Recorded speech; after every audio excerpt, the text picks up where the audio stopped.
آگے کیا کرتے ہیں؟ اور فرمایا لوگو یہ اسلام تم سے فریاد کر رہا ہے، یہ اسلام تم سے۔ میں نے کئی بار آپ لوگوں کو یہ کلمات عرض کیے ہیں کہ ہم پورے ملک کے ذمہ دار ہم نہیں ہیں۔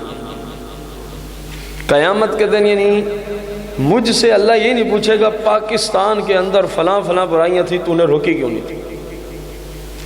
یہ مجھ سے مراد ہے ایک عام فرد، یہاں مجھ سے مراد عالم دین نہیں ہے، اس حیثیت کو رہنے دیں۔ اب ایک عام فرد سے قیامت کے دن یہ نہیں پوچھے گا اللہ کریم کہ پاکستان میں اتنی برائیاں ہوتی رہی، یعنی رہائشی اگر پاکستان کا ہے تو نے کیوں نہیں ان کو روکا۔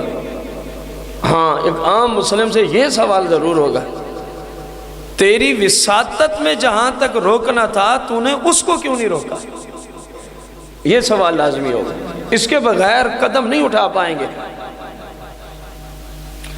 علماء سے یہ سوال ہوگا جب تم یہ برائیاں دیکھ رہے تھے تم نے اس پر کلام کیوں نہیں کیا تھا، تمہارے ذمہ تھا، ہاتھ سے نہیں روک سکتے تھے کیونکہ ہمارے پاس ملکی پاور حکومت کی پاور نہیں ہے، سمجھ آ رہی؟ تو علماء کے پاس زبان کی پاور موجود ہے۔ فرمایا تم قیامت اگر انہوں نے حق نہ کہا اس وجہ سے کہ کوئی محلے دار نہ ناراض ہو جائے، اس وجہ سے کہ کوئی مقتدی نہ ناراض ہو جائے، اس وجہ سے کہ کوئی فلاں نہ ناراض ہو جائے، تو تم ایسا کام ہی نہ کرتے کہ یہ خیال تمہیں آتا، نہ ان سے روٹیاں لے کے کھاتے۔ میں اپنے شعبے والوں کی بات کر رہا ہوں، نہ جمعرات جمعہ ہفتہ اتوار کی روٹیاں تم نے لگائی ہوتی، نہ آج تمہیں ان کے سامنے یہ شرم آتی کہ میں کیسے کہوں یہ تو ہر جمعرات میرے گھر کھانا بیچتا ہے۔ تم نے تو خود اپنے آپ کو کمی بنا رکھا ہے، بھیک مانگنے والا بنا رکھا ہے، رب نے تو تمہیں عظیم سے عظیم تر شعبہ عطا فرمایا ہے، تمہیں خود ہی عقل نہیں ہے، جو ایسا کرتے ہیں میں ان کی بات کر رہا ہوں۔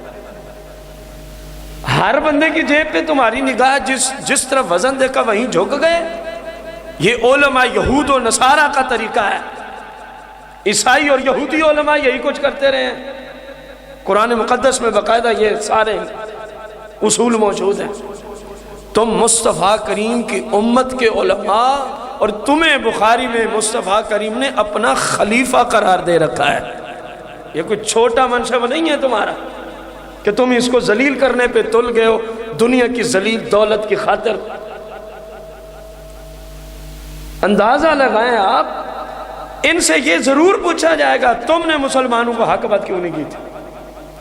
تیرے پاس 100 بندہ جمعے کو آتا تھا، 200 بندہ آتا تھا، 1000 بندہ آتا تھا، تو مختلف علاقوں میں جاتا تھا، صرف اس لیے نہیں حق آتا فلاں نہ ناراض ہو جائے۔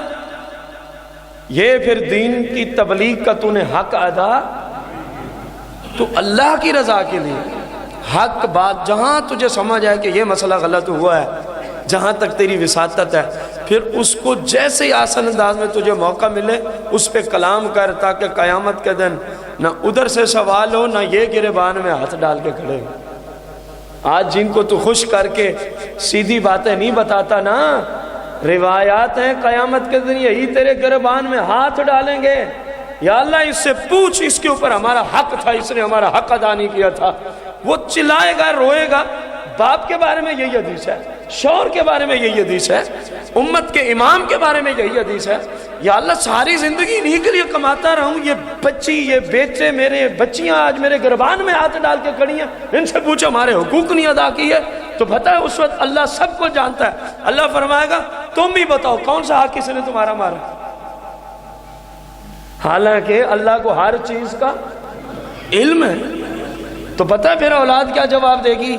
آج فقط اولاد کو انجینئر اور ڈاکٹر اور وکالت کے خواب دکھانے اور دیکھنے والوں، اولاد اس دن کہے گی اس سے پوچھ اس نے غیروں کا علم پڑھا کے مجھے اس قابل بنایا کہ میں اب ان کو پڑھا سکتا ہوں، لیکن میرے باپ نے مجھے قرآن تو نہیں پڑھایا، مجھے تو قرآن پڑھنا ہی نہیں آتا۔